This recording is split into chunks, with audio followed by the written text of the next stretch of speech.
साधू मंडळी प्रेमाने बोला धन निरंकारची। एका खेडेगावामध्ये एका सद्ग्रस्तानं त्याच्या गावाच्या बाहेर जो रस्ता जंगलाकडे जातो त्या रस्त्यावरती पावसाळ्याच्या सुरुवातीला एक वडाचं झाड लावलं। वडाचं झाड म्हणजे रोपटं लावलं, 2, 2.5, 3 फूट उंचीचं। एक बादलीवर पाणी ओतलं आणि निघून गेला। 2 दिवसांनी जेव्हा तो ते रोपटं बघायला आला तेव्हा ते रोपटं कोमेजून खाली पडलेलं होतं। त्याच्या लक्षात आलं की शेरडा करडांच्या नाजूक पावलांनी त्याला तुडवलं गेलं आहे आणि म्हणून ते खाली पडलं आहे आणि त्यामुळे ते सुकायला लागले। त्यानं ते परत एकदा उभा केलं, परत बादलीवर पाणी ओतलं आणि निघून गेला।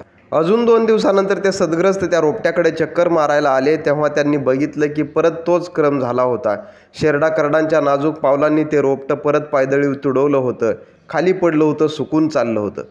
त्या सद्ग्रस्तानं अजून एकदा ते रोपटं उभा केलं, परत एकदा बादलीवर पाणी ओतलं आणि शेजारी कमरेवर हात देऊन उभा होते की काय करायला पाहिजे जेणेकरून हे उभा राहील, हे टिकून राहील, असा विचार ते सद्ग्रस्त करत होते। तेव्हा तेवढ्यात शेजारून एक आजोबा चालले होते।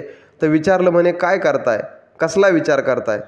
तर तेव्हा तो सद्ग्रस्त सांगत होता, म्हणे बाबा हे रोपटं मी गेली 4 दिवस झालं रोज उभा करतोय, 2 वेळा उभा करून झालं, परंतु ते शेरडा करडांच्या नाजूक पावलांनी तुडवलं जातंय, खाली पडतंय, त्याला काय करायला पाहिजे? आजोबा सांगत होते, म्हणे काही नाही, मी सांगतो असं करा। बाबा सांगतील असं त्या सद्ग्रस्तानं करायचं ठरवलं। बाबांनी सांगितलं, म्हणे रोपटं तर उभा केलंय, बादलीभर पाणी ओतून झालंय, त्याच्या भोवती आता एक आळं तयार करा। पटकन त्या सद्ग्रस्तानं मातीचं आळं तयार केलं। म्हणे एक काठी त्याच्या शेजारी आणून उभा करा। एक काठी आणली 3-4 फूट उंचीची आणि त्या रोपट्याच्या शेजारी उभा केली आणि अवतीभोवती पडलेल्या तारा गोळा करायला सांगितल्या आणि त्या तारा गोळा करून एक छोटंसं कुंपण तयार करून ते कुंपण बरोबर त्या झाडाच्या भोवती त्यांनी उभा केलं। बाबांनी सांगितलं, म्हणे आता रोज येऊन पाणी घाला। तो सद्ग्रस्त रोज यायला लागला, बादलीवर पाणी घालायला लागला। भोवती केलेल्या आळ्यामुळं पाणी टिकून राहायला लागलं, परिणामी ओलावा टिकून राहायला लागला आणि झाड स्वतःचं अस्तित्व जमिनीमध्ये निर्माण करू लागलं। भोवती जे कुंपण घातलं होतं त्या कुंपणाचा फायदा असा झाला की शेरडा करडांच्या नाजूक पावलांनी जे पायदळी तुडवलं जात होतं आणि खाली पडत होतं, ती पावलं आता त्या कुंपण त्या पावलांपासून त्याचं संरक्षण करू लागले आणि शेजारी जी काठी उभा केली होती ती काठी त्या झाडाचा आधार बनली आणि त्या काठीच्या आधारानं झाड स्वतःचं अंग धरू लागलं। हळूहळू झाड मोठं होऊ लागलं, वर्षाचं झालं, 2 वर्षाचं झालं आणि त्यानं चांगलं स्वतःचं अस्तित्व निर्माण केलं होतं। 5-7 वर्षानंतर मात्र ते रोपटं आता रोपटं नव्हतं राहिलं, तर त्याचा फार मोठा वटवृक्ष तयार झाला होता। सुरुवातीच्या काळामध्ये शेरडा करडांच्या नाजूक पावलांनी पायदळी तुडवल्यानंतर कोमेजून जाणारं ते झाड, अंग टाकून देणारं ते रोपटं आता मात्र स्वतःचं डेरेदार अस्तित्व निर्माण करून उभा राहिलं होतं। एवढ्या काठीचा आधार घेऊन ज्यानं स्वतःचं अस्तित्व निर्माण केलं ते झाड आता कित्येक लोकांचा आधार बनत होतं, कित्येक लोकांना सावली देत होतं। सुरुवातीच्या काळामध्ये शेरडा करडांच्या नाजूक पावलांनी तुडवून स्वतःचं अंग टाकून देणारं ते रोपटं आता मात्र त्याला हत्ती जरी येऊन झोंबला तरी काही फरक पडत नव्हता। हत्तीसुद्धा त्याच्या सावलीला येऊन बसत होता। एवढं मोठं, एवढं डेरेदार अस्तित्व त्या आता वटवृक्षानं तयार केलं होतं। एका रोपट्याचा फार मोठा वटवृक्ष तयार झाला, परंतु त्याच्याकरता त्याला संगोपन मिळालं, संरक्षण मिळालं आणि आधार मिळाला। कुणीतरी शेजारी काठी उभा केली, काठीचा आधार झाला, कुंपण घातलं तर त्यानं संरक्षण केलं आणि पाणी घालून संगोपन केलं तर काही वर्षानंतर एका छोट्या रोपट्याचा किती मोठा वटवृक्ष तयार झाला, जो आता वर्षानुवर्ष काम करत राहील। ही गोष्ट मित्रांनो फक्त एका रोपट्याची नाही किंवा एका वटवृक्षाची नाही, तर ही गोष्ट आहे समाजातल्या प्रत्येक घराची आणि घरामध्ये वाढणाऱ्या लेकरा बाळांची। रोपट्याला जसं संगोपन मिळालं, संरक्षण मिळालं, आधार मिळाला तर वटवृक्ष तयार झाला, तसं लेकरंसुद्धा समाजामध्ये कायमस्वरूपी वटवृक्षासारखी टिकून राहिली पाहिजेत। तर योग्य संगोपन, योग्य संरक्षण आणि योग्य आधाराची गरज आहे, तर लेकरांचा फार मोठा वटवृक्ष तयार होईल आणि समाजामध्ये ती लेकरं कायमस्वरूपी टिकून राहतील। काय करायला पाहिजे लेकरा बाळांच्या संगोपनासाठी, संरक्षणासाठी आणि कुंपणासाठी? मायबाप हो, आपली लेकरंसुद्धा त्या वडाच्या झाडासारखी मोठी झाली पाहिजेत। समाजामध्ये त्यांनी स्वतःचं अस्तित्व निर्माण केलं पाहिजे आणि कायमस्वरूपी ते टिकून राहिली पाहिजेत।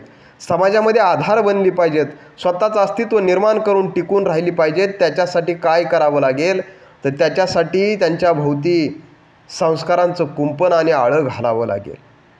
एक करावं लागेल काय? संस्कारांचं कुंपण आणि आळं घालावं लागेल. दुसरं विचारांचं पाणी घालावं लागेल. आणि तिसरं संत वाङ्मयांचा आधार त्यांच्या भोवती उभा करावा लागेल.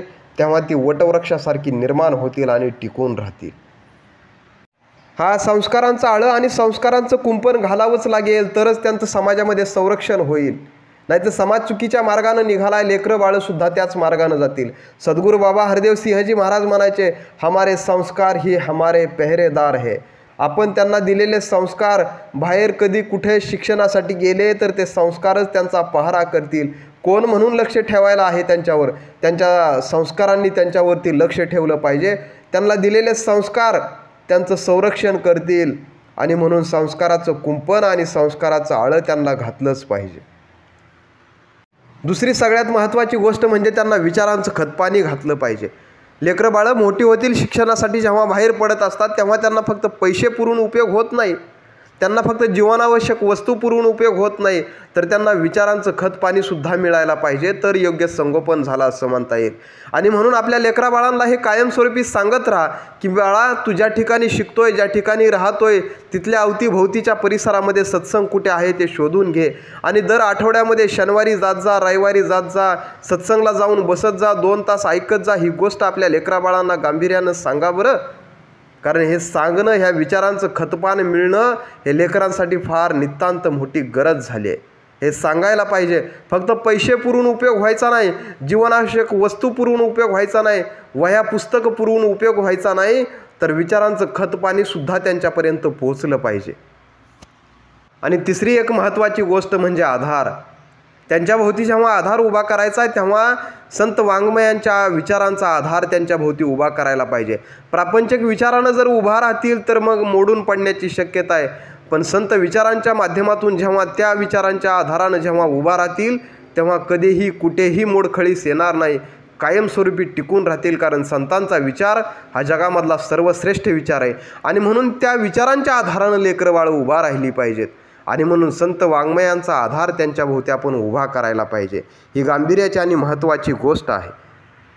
किती मोठी शोकांतिका आहे बघा ना. लेकराबाळांच्या शिक्षणावरती आपण लाखो रुपये खर्च करतो, त्यांच्या वाढदिवसावरती 5-5, 10-10 हजार रुपये उधळतो, पण 400 रुपयाची एक ज्ञानेश्वरी आणि 500 रुपयाची एक तुकाराम गाथा आपण त्याला घेऊन देऊ शकत नाही. ही खरी तर शोकांतिकाच आहे. ज्ञानेश्वरी वाचून त्याला ईश्वरी ज्ञान नाही व्हायचं, मान्य आहे मला, पण ज्ञानेश्वरी वाचून तो ईश्वरी ज्ञानाविषयी सतर्क होईल. तुकाराम गाथा वाचल्यानं त्याच्या आयुष्यातल्या व्यथा संपायच्या नाहीत, पण तुकाराम गाथा वाचल्यानं आयुष्यात काय व्यथा असतात आणि त्याचा सामना कसा करायचा असतो पांडुरंगाच्या कृपेनं, याची उकल मात्र त्याला तुकाराम गाथा वाचल्यावर झाल्याशिवाय राहायची नाही. आणि म्हणून त्यांच्या अभ्यासक्रमामध्ये, त्यांच्या रोजच्या वाचनामध्ये आपण ज्ञानेश्वरी आणि एक तुकाराम गाथा घालून द्यायलाच पाहिजे. आणि मित्रांनो, अशी लेकरं जर घराघरातून तयार झाली तर उद्याच्या महाराष्ट्राचं भविष्य चांगलं आहे, नाही तर अवघड आहे बुवा. आणि म्हणून विचार करा, लेकरं बाळं फक्त सुशिक्षित करून भागणार नाही, तर ती सुसंस्कृत करायला पाहिजे. आणि हे आपल्या सगळ्यांची जबाबदारी आहे.